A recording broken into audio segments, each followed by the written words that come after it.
Hey everyone, and welcome to the 6th episode of Pre-Race Pulse right here on Racing America. In this show, we're going to talk about the key storylines heading into the race weekend and get you caught up on the latest NASCAR news. For this show, I'm your host, Taylor Kitchen, and it's so good to see you all tuning back in right here on Racing America. And I am so excited for this triple header weekend that NASCAR has coming up at Nashville Superspeedway. The vibes of this weekend are going to be so cool. We have a night race for the Cup Series.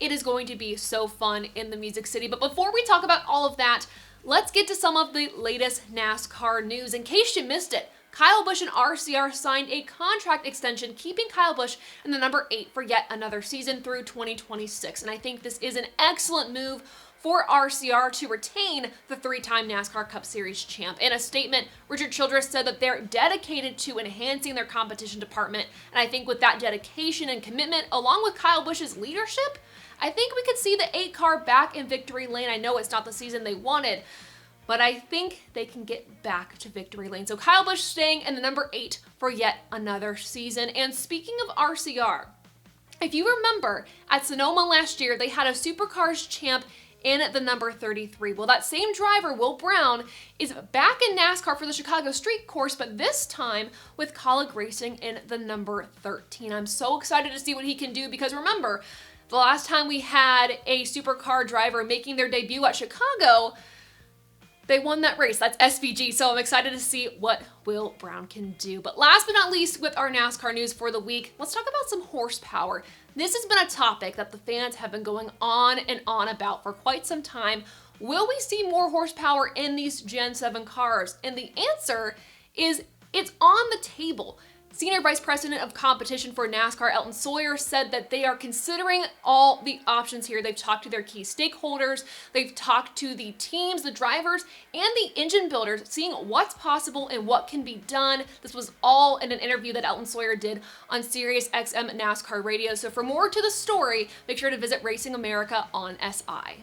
Now that we've got NASCAR news out of the way, let's talk about our hot topic heading into the Nashville race weekend. In case you forgot, I quite honestly forgot myself, we have a NASCAR bracket challenge ahead of us where 32 drivers are going to battle it out for $1 million over the span of 5 races, starting at Atlanta and going until Indianapolis Motor Speedway. Now, why am I talking about this with Nashville though? Well, this is the final race where those drivers battling for the 32nd position, the last race they have to make it in. And I'm looking at 4 drivers for this spot: Brad Keselowski, Riley Herbst, Cole Custer, and Shane Van Gisbergen. Now, to the benefit of Brad, he has the most starts in the Cup Series at this track of all those drivers. However, he has no finishes inside the top 10. The other drivers are still pretty fresh to NASCAR Cup Series competition or have minimal Cup Series starts at Nashville. So we're going to have to see how they do this weekend, but keep your eye on that battle for that final spot in that 32 driver NASCAR bracket challenge.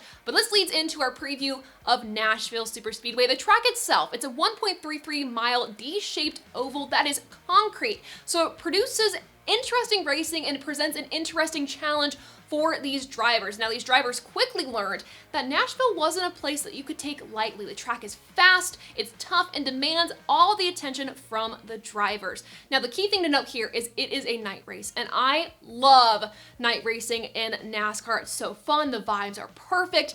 This is gonna be a good one in the Music City. But a few drivers to look out for, drivers that are pulling double duty this weekend. We have Kyle Busch, Corey Day, Corey Heim making his second start of the season in the NASCAR Cup Series, and Ross Chastain. So those drivers you want to keep an eye out for through the race weekend as they're going to get some extra seat time. Other drivers to look out for: Kyle Larson, won at this track before and obviously has the best average finishing position of the active drivers with the most starts. And if this is going to be a fuel mileage race again, look no farther than Joey Logano. But you're going to want to know when to watch these races and where. So for the Truck Series, Friday at 8 p.m. on FS1. You have the Xfinity race Saturday at 7:30 p.m. on the CW. And of course, the Cup Series race this Sunday at 7 p.m. on Prime. And might I just say, I was at the track for the 600. What a phenomenal race. It was so good. But I watched back the broadcast, and Prime crushed it. They did so good, from the pre-race and post-race shows to the in-depth analysis, on-camera crew, off-camera crew. They did so well, and quite honestly, if this is the coverage we're going to get with Prime, I'd be willing to pay for NASCAR for a full season, hands down, to watch it. Phenomenal coverage. Excellent job by everyone at Prime.